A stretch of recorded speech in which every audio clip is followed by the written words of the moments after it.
What's up, YouTube, and welcome back to a English review here at Thomas Opent. It has been ages since I did an English review for several reasons. One of them that I always get kind of the idea from my Dutch viewers that the English reviews are a little bit less watched. So I figured I'm going to focus on the Dutch reviews for a bit. And stuff has just been hectic. Stuff has been really hectic in the last 2 or 3 months. So it sort of, it sidetracked a little bit. But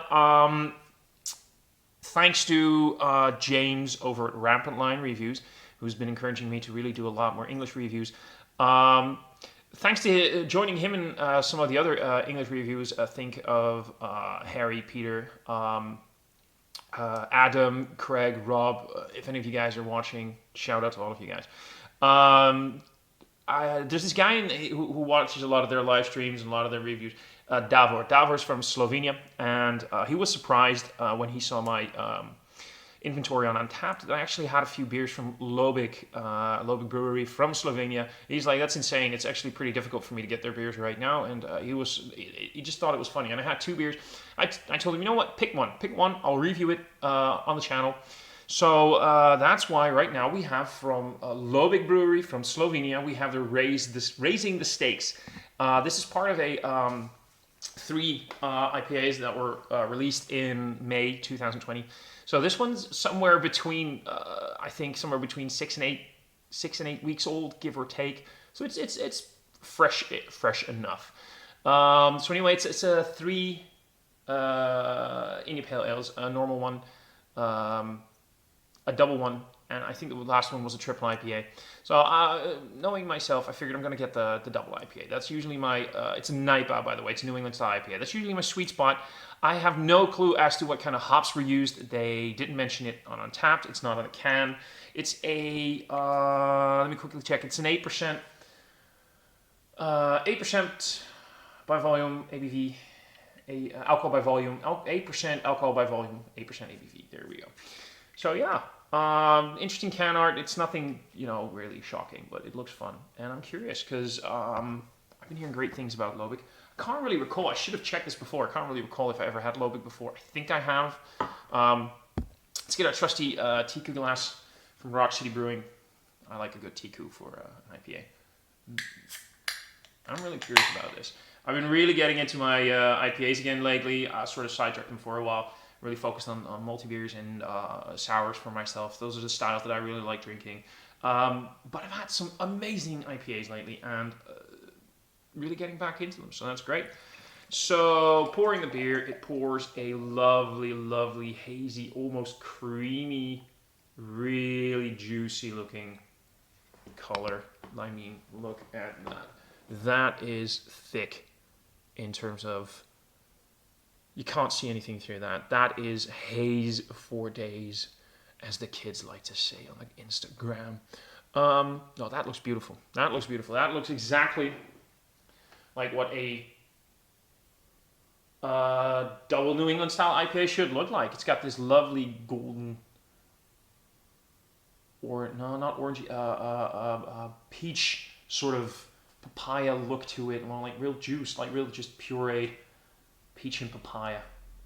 Looks gorgeous. Very thin, very white, creamy head. I'm not surprised that it's not very thick. I mean, it's a NIPA, so it's probably, I wouldn't be surprised if it's double dry hopped. They usually, the last few NIPAs I've had have been double dry hopped, and I think this is sort of,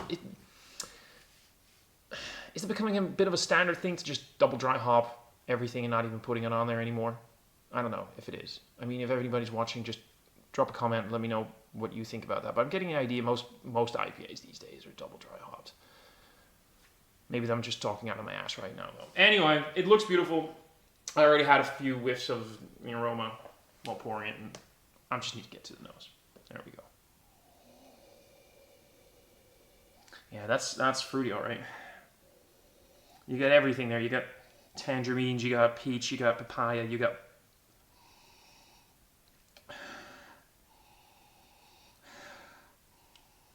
your stone fruits, just like that. I think there's maybe a hint of something melon, maybe maybe a bit of lychee, something along those lines. That it's very. It smells very. It smells like a fruit salad. Really, it smells like a fruit salad.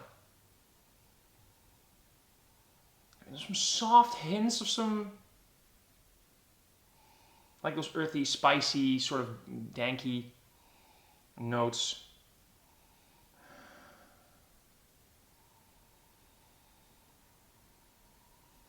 And in terms of, it's a double IPA. It's a double New England style IPA. In the nose, it hits that sweet spot that lets you know I'm drinkable, but I've got a punch. I mean, it's 8% ABV.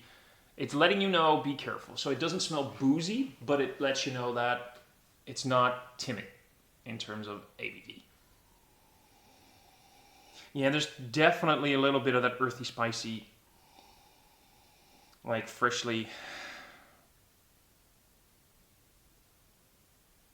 like when you get your hand stuck in some dirt, you get that little hint of that, definitely a little hint, more than just a little bit, a little hint of that earthy, spicy. Maybe a little bit floral. I like it. It smells great. It smells fantastic. The ratings for this are pretty good. It's getting just over a 4 on Untapped, and many people checking it in with a 4.25. And judging from the nose, I can get that.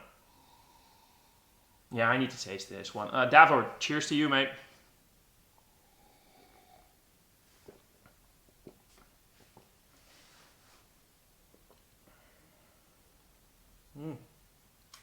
That's lovely.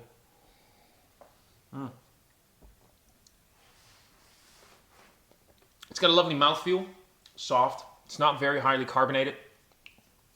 Maybe you could use a little bit more carbonation.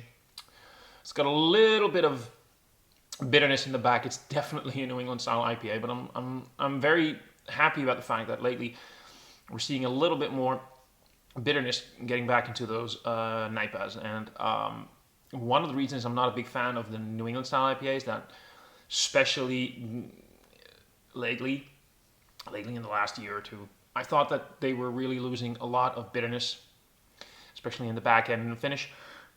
I mean, this is by no means insanely bitter. It's definitely on the sweeter side of things, as you would expect from a New England style IPA. But there is a nice level of bitterness in it. A little bit of the earthy, spicy thing again. And most of the palate is just, again, it's that fresh fruit. It's a fruit salad. There's everything in there. You got a little bit of the melon. You get a little bit of the stone fruit. You get a little bit of the peach. Peach is a stone fruit. A little bit of that pineapple. A little bit of the tangerine. It's all very nicely balanced. It's not like there's one specific type of flavor that pops out. It's just nicely balanced. And just a great New England style IPA. And this is definitely a little fruit bomb.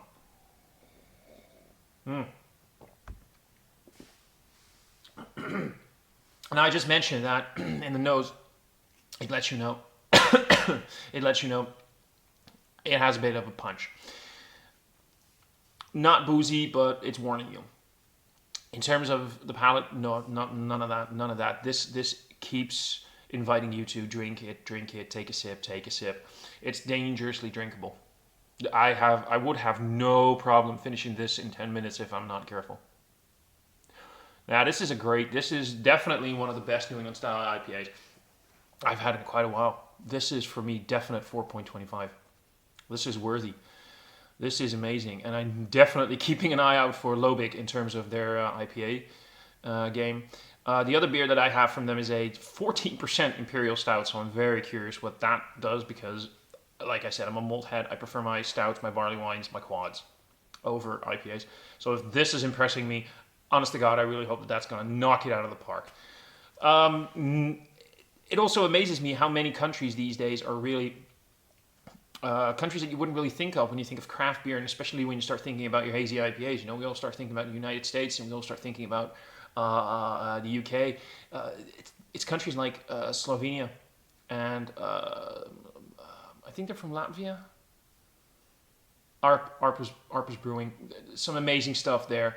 And it just keeps amazing me how many great breweries are out there across the world for very decent prices, by the way. This was not expensive at all.